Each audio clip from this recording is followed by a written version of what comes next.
ahaanshaha iyo dalkaani sidii dawlad xoogan oo dalkoo dhan hanato dadkuna ay raalli ka yihiin. dawladdu xooggeeda wuxuu ku xiran yahay inta dadku raalli ka yihiin. dawlad kasta oo ay dadku raalli ka yihiin waa xoogan tahay, lama ciriiri karo, lama qashqashaadi karo, si local iyo si international intaba. laakiin dawladdu markaanay dadkeeda raalli ka ahayn macno badan ma samaynayso. qoryaha ay haysato iyo madaafiicda ay haysato iyo maxaanku yidhahdaa askarta faraha badan oo ay haysato iyo waxaasoo dhan macno ma samaynayaan. raalli ahaanshaha dadka ayaa sharciyadda dawladnimadu ay ku dhisan tahay. sharciyaddaasi hadba dadku intay raalli ka yihiin ayayna la eg tahay. waa rajaynaynaa, waana ku fikiraynaa har iyo habeen talasan oo wax dadka Soomaaliyeed raalli ka yahay ay garab taagan yihiin in meel walba laga helo, haddii ay tahay heer dawlad goboleed iyo haddii ay tahay heer dawladda federaalka ee dawladda dhexe intaba.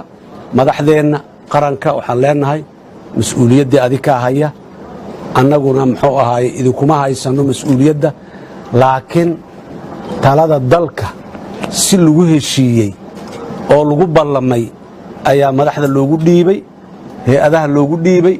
waxaan aad iyo aad ku celcelinaynaa mar walba wixii lagu heshiiyey oo lagu ballamay ee ilaa iyo hadda aan ku soo dhaqannay ee ku soo caanamaalnay halkoodii inay ka sii socdaan, sidii loogu ballamayna ay ahaadaan. haddii ay wax naga gaabis yihiin oo waxyaaba qaarkood ay nagu habboonayna in talo la isugu noqdo oo iyadoo la wada og yahay sidaanaa ka roon inta la yidhaha loo guuraa loo baahan yahay. qof ma aha, laba ma aha, 5 ma aha, 10 ma aha. talada Soomaaliya waxay ka go'do. talada Soomaaliya waxay ka go'daa dadka Soomaaliyeed. dadka Soomaaliyeedna weelkii ay ku tashan lahaayeen iyo nidaamkii ay ku tashan lahaayeen way abuurteen. dawlad dhexe oo dawladda federaalka Soomaaliya la yidhaha ayay dhisteen, dawlad goboleedyay dhisteen ay joogaan oo ayagu ay leeyihiin. waxaan rabnaa in dadka lagu ixtiraamo waxa ay leeyihiin, dawlad goboleedyaduna ay ku ixtiraamaan dawladda dhexe waxa ay leedahay.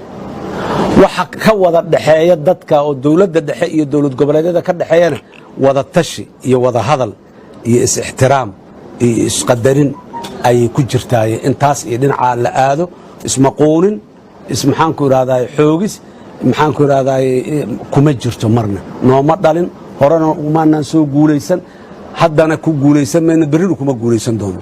wixii aan ku ballannoon ku dhaqanno, wixii aanan hore uga ballaminoon hadda ka tashanno. waxaanaa soo baxay, waxaanaa gaabis ka jiraa, see yeelnaa in la yidhaahdo. meeshii iyo dadkii iyo hay-adihii see yeelnaa la isku dhex dhihi lahaana waa jiraan, waa noo dhisan yihin, waa taagan yihin.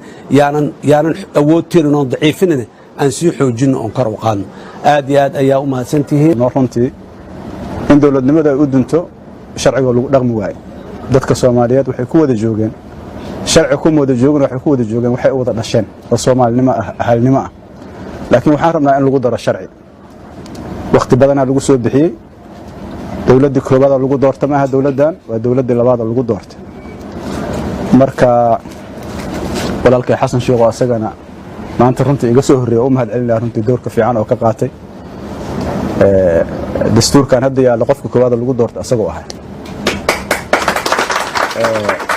waxaan ogolaaday inuu qofka ku guulaystay waa ka tegey. sidoo kale uu sameeyey madaxweyne farmaajo ku wareejiyey. marka dastuurkii hore loogu dhaqmayo maanta in la iska laalo oo la yidhaha ma shaqaynayo, annaga waxaan u aragnaa arrin khatara. waxaan u aragnaa arrin aan la aqbali karin, arrin aan indhaha laga qarsan karin. qarannimadii dumaysana ma aamusi karno. maxaa yeelay eeddu waana qabanaysaa, mas-uuliyaddaana qabanaysa, dad waaweynaan noo meesha joogay.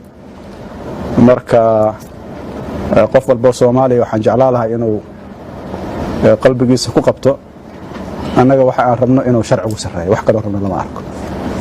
4 sananaan ku haysan, hadduu mar kale guulaystaan ku haysan, laakiin waxaan rabnaa sharcigu inuu sarreeyo, doorasho xula oo xalaala oo Soomaali wada joogto oo xasilooni keeni karta inay timaado. taasna waxay ku imaan kartaa in la tashado oo habka doorashada loo galayo hab qolo gaara ay samaysto uusan noqonin. waxaan ka shaqaynayna waa xisbiyo, waxaan ka shaqaynayna waxa waaye dalku inuu u wareego si dimuqraadi ah. marka internationalkan waxaan leenahay waqti badanaa ku soo bixiseen, hanti badanaa ku soo baxday. dawladnimadu adinkoo iska aamusan inay dushiina ku dunto wax la aqbali kara ma aha. inaad qaybtiina qaadatiin oo aad ka soo baxdiin meelaha aad ku jirtiin annaga waxaan aaminsan inay laga maarmaan tahay annaga waxaan isleenahay shacabka beenta oo loo sacbinayo dawladda wuxuu xoojinayaa hareermarka iyo garabmarka iyo burburinta sharciga taasna Soomaalidan ugu ma jirto marka waxaan rajaynayaa insha Allah dadka waxgaradka halkan jooga inay ka qayb qaataan wax taariikhi ah qof la nacab yahay ma jirto qolana la nacab yahay ma jirto